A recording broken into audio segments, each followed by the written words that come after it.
இருக்க எனக்கென்ன கவலை, எப்போதும் உன் பிள்ளை எனக்காய் உனக்கன்றோ கவலை. அன்பு இயேசுவுக்கு பிரியமான இறை சமூகமே, உங்களை இந்த புதிய நாளில இன்றைய மன்னா என்ற இந்த நிகழ்ச்சியின் மூலமாக சந்திப்பதில் மிகுந்த மகிழ்ச்சி.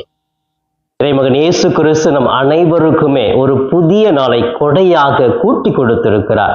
இந்த நாளுக்காக சிறப்பாக நன்றி கூறுவோம். சிறப்பாக தவக்காலத்தினுடைய 25ஆம் நாள், 25வது நாளை தவக்காலத்திலே நாம் ஒரு மீட்பின் காலமாக, அருளின் காலமாக, மனமாற்றத்தின் காலமாக இந்த காலங்களை சிறப்பித்துக் கொண்டிருக்கிறோம், கொண்டாடி கொண்டிருக்கிறோம். எனவே தவக்காலம் என்றாலே வருத்தத்தின் காலம் அல்ல, இறைவனுடைய அருளை பெறும் மகிழ்வின் காலம் என்பதை புரிந்து கொண்டு பல்வேறு ஆன்மீக காரியங்களை, நமது ஆன்மாவை தூய்மை செய்கின்ற ஒரு நல்ல பண்புகளை செய்து கொண்டிருக்கிறோம். இப்படி செய்கிற நம் ஒவ்வொருவரையுமே இறைமகன் இயேசு கிறிஸ்து அவ்வரிவிதமாக ஆசீர்வதிப்பார் என்பதை மறந்து விடாதீர்கள். பிரியமானவர்களே, சிறப்பாக இந்த நாளிலே சனிக்கிழமை அன்னை மரியாளுக்கு ஒப்பு கொடுக்கப்பட்ட நாள். இந்த தவக்காலத்திலே சிறப்பாக இந்த அன்னை மரியாளுடைய வியாகுலங்களை, இந்த அன்னை மரியாள் இறைவன் இயேசுவை இந்த உலகத்திற்கு கொண்டு வந்த ஒரு பெண்மணியாக, ஒரு கடவுளால் போற்றப்பட்ட ஒரு பெண்மணியாக இன்றும் இருந்து கொண்டிருக்கிறார்கள். இப்படிப்பட்ட தாயை இயேசு கிறிஸ்து நம் அனைவருக்கும் தாயாக கொடுத்திருக்கிறார். எனவே இந்த தாய் நம்முடைய தாய், கடவுளின் தாய். இவர்களுடைய பரிந்துரை, இவர்களுடைய அன்பு நம் ஒவ்வொருவருக்கும் ஒரு தாயினுடைய அன்பாக, அதைவிட சிறந்ததாக இருக்கிறது என்பதை மட்டும் மறந்து விடாதீர்கள். எனவே இந்த நாளிலே சிறப்பாக இந்த ஆரோக்கிய அன்னை, வேளாங்கண்ணி அன்னை, பூண்டி மாதா, லூர்து மாதா, பாத்திமா மாதா என்று பல்வேறு பெயர்களில் இந்த அன்னையானவள் பல்வேறு இடங்களிலே காட்சி கொடுத்து இயேசுவை நாம் அன்பு செய்ய வேண்டும்.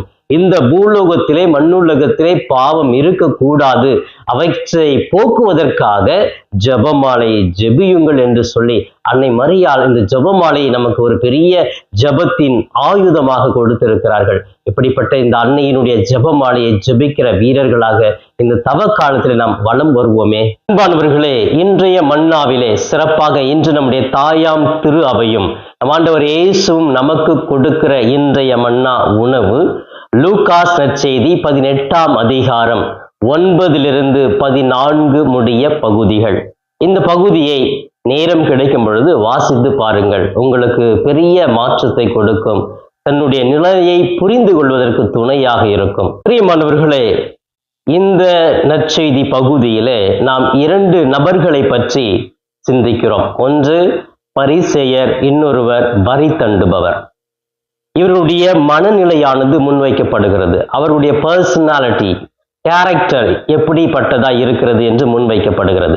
இந்த இருவரையும் கடவுள் எப்படி நோக்குகிறார், யாரை அதிகமாக அன்பு செய்கிறார், எப்படி நாம் இருக்க வேண்டும் என்று இயேசு விரும்புகிறார் என்ற ஒரு சிந்தனையைத்தான் தவக்காலத்தினுடைய இந்த 25ஆம் நாளிலே நமக்கு கொடுக்கப்பட்டிருக்கிற ஒரு பெரிய கொடை. பிரியமானவர்களே, நம்முடைய யதார்த்த வாழ்க்கையில் நான் எப்படிப்பட்டவனாக இருக்கிறேன்? பரிசேயனை போன்றா அல்லது வரி தண்டுபவனை போன்றா? 2 குணங்கள். இந்த குணங்கள் எல்லாருக்குமே உண்டுங்க. நம்ம வாழ்க்கையில, நம்ம குடும்பத்திலே பார்க்கலாம், நம்ம வாழ்கிற இடங்கள்ல பார்க்கலாம், வேலை செய்கிற இடங்கள்ல பார்க்கலாம். இப்படிப்பட்ட 2 மனநிலை உள்ளவர்கள் எப்பவுமே இருப்பாங்க.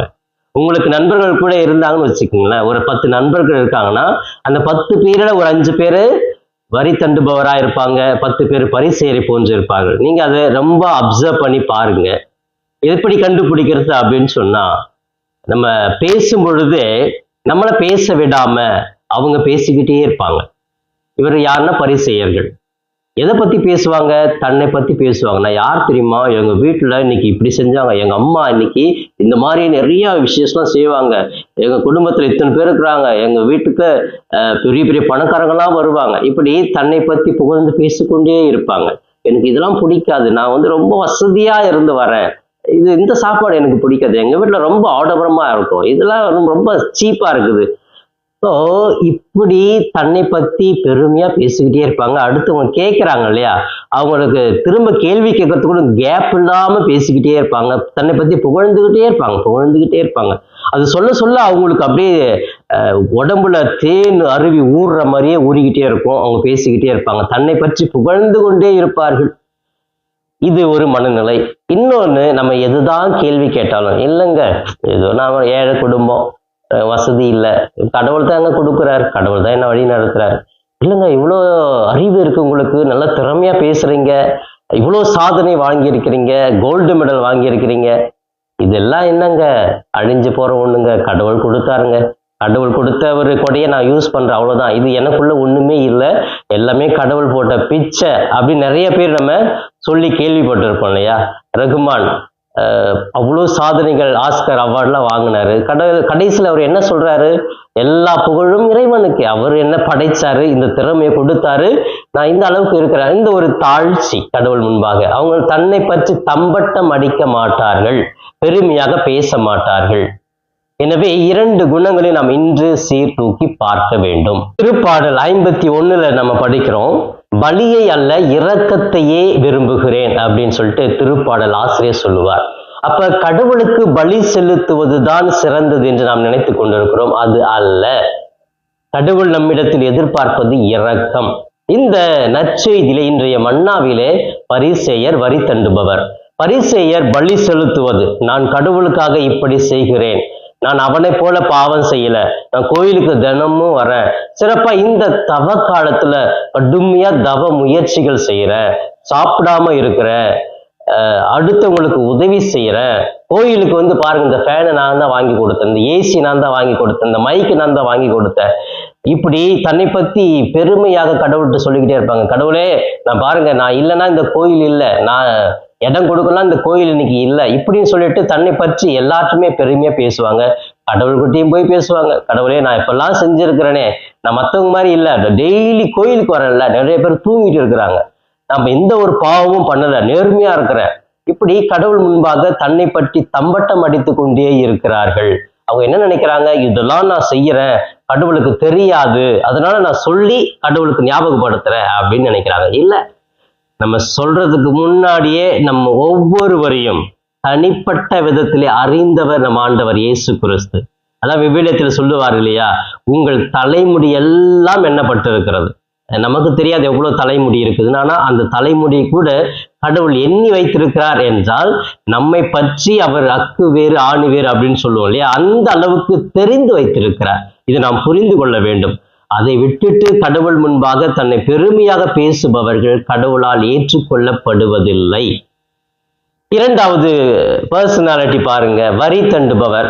அவர் கோயிலுக்குள்ள கூட வரலங்க, வெளியே இருந்துட்டு வானத்தை அண்ணாந்து பார்த்து, கடவுளே நான் பாவம் செஞ்சுட்டேன், என்னை மன்னிங்க, இந்த கோயிலுக்குள்ள வரக்கூட நான் தகுதி அற்றவனாக இருக்கிறேன், ஏனென்றால் நீர் எனக்கு கொடுத்த இந்த பிச்சை, இந்த வாழ்க்கை நான் அதை சரியாக பயன்படுத்தவில்லை, நான் நல்ல காரியங்கள் செய்யவில்லை, உமக்கு எதிராக வாழ்ந்து விட்டேன், என்னை மன்னிச்சிடுங்க ஆண்டவரே, மன்னிச்சிடுங்கன்னு சொல்லுங்க ஆண்டவரே அப்படின்னு சொல்லிட்டு தன்னை தாழ்த்தி, தன்னை பற்றி எதுவும் பெருமையாக தம்பட்டம் அடிக்காமல் ஆண்டவர் முன்பாக தாழ்த்தி ஜெபிக்கிற ஒரு ஜெபம் பாருங்க, இதுதான் உண்மையான ஜெபமும் கூட. பிரியமானவர்களை, கடவுளிடத்திலே சென்று தன்னுடைய பெருமையை எடுத்து சொல்லி ஜெபிப்பது ஜெபம் அல்ல. நான் இயலாதவன், நீர் எனக்கு தேவை, நீர் என்னை மன்னிக்க வேண்டும், என்னை ஏற்றுக்கொள்ள வேண்டும் என்று சொல்லி அந்த குற்ற உணர்வோடு செய்த பாவங்களை நாம் கண்முன் கொண்டு வந்து மனம் மாறி ஜெபிக்கிற ஜெபம் உன்னதமான ஜெபம், அன்பு ஜெபம், மிக உயர்ந்த ஜெபம் என்று சொல்லி இன்றைய மன்னாவின் மூலமாக இயேசு கிறிஸ்து நமக்கு நல்ல செய்தியை கொடுக்கிறார். அன்பு இறை உள்ளங்களே, சிறப்பாக இந்த நாளிலே நான் எப்படிப்பட்ட குணத்தோடு வாழுகிறேன்? கடவுள் முன்பாக மற்றவர்கள் இடத்தில் என்னை பற்றி பெருமையாக பேசுகிறேனா? அது தவறு. நான் என்னை பற்றி நானே பேசுவதும் தவறு.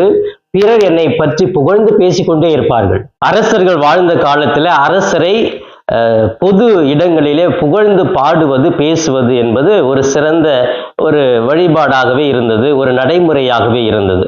அப்ப அப்படி புகழ்ந்து பேசுறவங்களுக்கு அரசன் என்ன சொல்லுவான், என்னை பத்தி இப்படி புகழ்ந்து பேசுறானே, அவனுக்கு பொண்ணும் பொருளும் அள்ளி கொடுங்க அப்படின்னு, தானமா கொடுங்க அப்படின்னு சொல்லிட்டு நிறைய பரிசுகள் பெற்றுட்டு போவாங்க. ஏன்னா அவரை பத்தி பெருமையா அப்ப நம்மளை பத்தி பேசும்பொழுது, அரசே நீர்தான் இந்த உலகத்தில் கடவுளாக இருக்கிறீர், மக்களை அறிந்து கொள்ளுகிறேன், நீர் இல்லாமல் இந்த உலகமே இல்லை அப்படின்னு சொல்லிட்டு பேசுவாங்க. இதே தான் இன்னைக்கு அரசியல்வாதிய ஒரு முதலமைச்சரோ மற்ற பதவியில் இருக்கிறவங்களோ வந்துட்டாங்க அப்படின்னு சொன்னா, இவர் வாழ்க, எங்கள் உயிர் வாழ்க, எங்கள் உடல் மண்ணுக்கு, உயிர் தலைவனுக்கு அப்படின்னு சொல்லிட்டு அவரை பத்தி பெருமையா பேசுவாங்க இல்லையா? இப்படியே ஆட்கள் வச்சிருக்கிறாங்க. அவரை பத்தி கூவு, நல்லா கூவு, நல்லா கூவுன்னு சொல்லுவாங்க இல்லையா?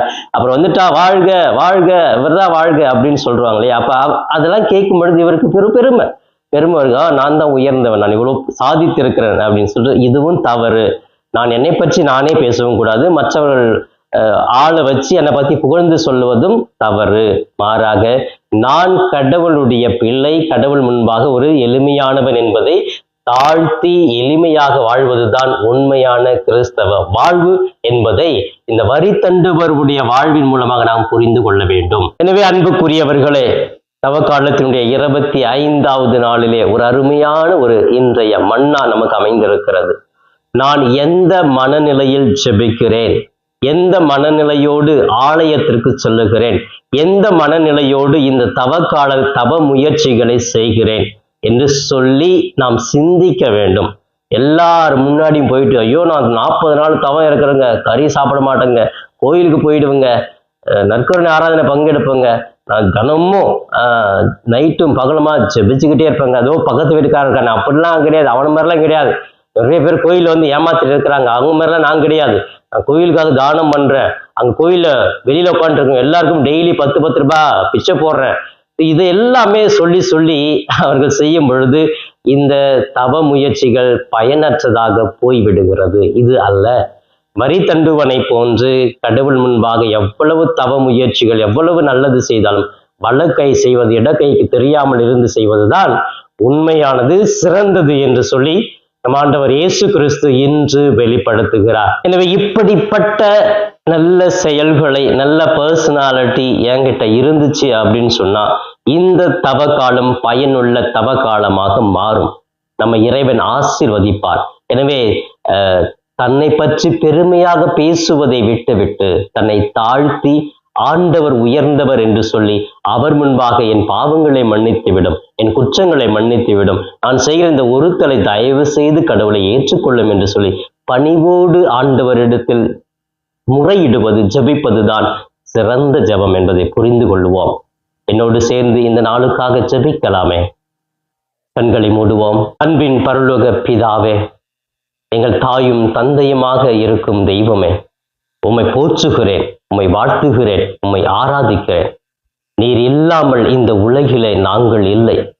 நீர் எங்களை படைக்காவிட்டால் இந்த உலகத்தில் நாங்கள் ஒரு மனிதர்களாக கூட இல்லை. ஒரு மனிதர்களாக படைத்து ஒவ்வொரு நாளும் உம்மை புகழ்வதற்கும் உம்மை ஆராதிப்பதற்கும் எங்களுக்கு வாய்ப்பை கொடுத்து கொண்டிருக்கிறதே, நன்றி இயேசுவே. சிறப்பாக இன்றைய மன்னா என்ற இந்த நிகழ்ச்சியை பார்த்து கொண்டு ஜெபித்து கொண்டிருக்கிற ஒவ்வொரு பிள்ளைகளுக்காக நான் வேண்டுகிறேன். ஒவ்வொருவரையும் நிறைவாக அபரிவிதமாக ஆசீர்வதியும். உம்முடைய பிள்ளைகள் உம்மை நம்பி இந்த நாளை தொடங்குகிறார்கள், உம்மை நம்பி தன்னுடைய வாழ்க்கையை தொடங்குகிறார்கள். ஆசீர்வதியும் தெய்வமே. உம்மை அன்றி அவர்களுக்கு வேறு உதவி இல்லை, உம்மை அன்றி அவர்களுக்கு வேறு நிம்மதி இல்லை. ஆம் இயேசுவே, இதோ சிறப்பாக இந்த நாளிலே காலையில் எழுந்ததிலிருந்தே மன பிரச்சனைகள், மனக்குழப்பங்கள், எப்படி நான் இதை செய்ய போகிறேன், எப்படி இது முடிய போகிறது, ஏன் என் குடும்பத்திற்கு மட்டும் எவ்வளவோ சோதனைகள், கண்ணீர், கவலை, என் பிள்ளைகள் இப்படி இது ஒன்றும் இல்லாமல் திரிந்து கொண்டிருக்கிறானே, வேலை இல்லாமல் இருக்கிறானே, என்னுடைய மகளுக்கு திருமண பாக்கியம் இல்லாமல் எல்லாம் தடையாக இருக்கிறது என்று எத்தனை தாய்மார்கள் கண்ணீரோடு இருக்கிறார்கள். இன்னும் எனக்கு குழந்தை பாக்கியம் இல்லையே, 5 வருடமாகுது, 10 வருடமாகுது, எனக்கு குழந்தை கிடைக்கும், கொடுப்பார் என்ற நம்பிக்கையோடு கண்ணீரோடு அவமானங்களையும் அவதூறான பேச்சுக்களையும் கேட்டுக்கொண்டிருக்கிற ஒவ்வொரு பிள்ளைகளுக்காக நான் ஜெபிக்கிறேன் ஆண்டவரே.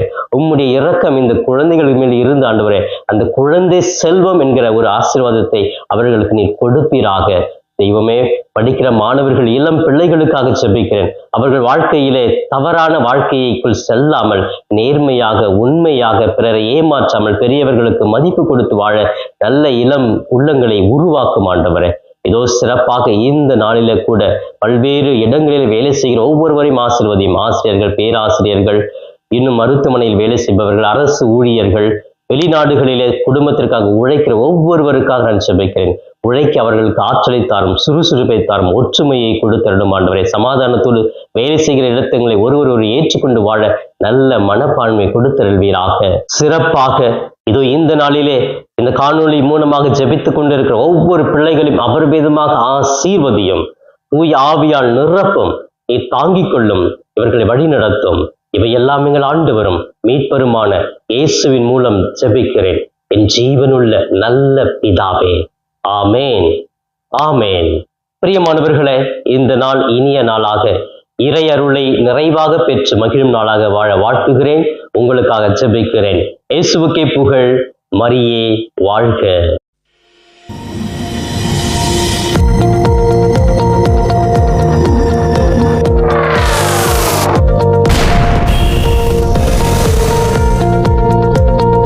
நண்பர்களே, இந்த காணொளியின் மூலமாக உங்களை சந்திப்பதில் மிகுந்த மகிழ்ச்சி.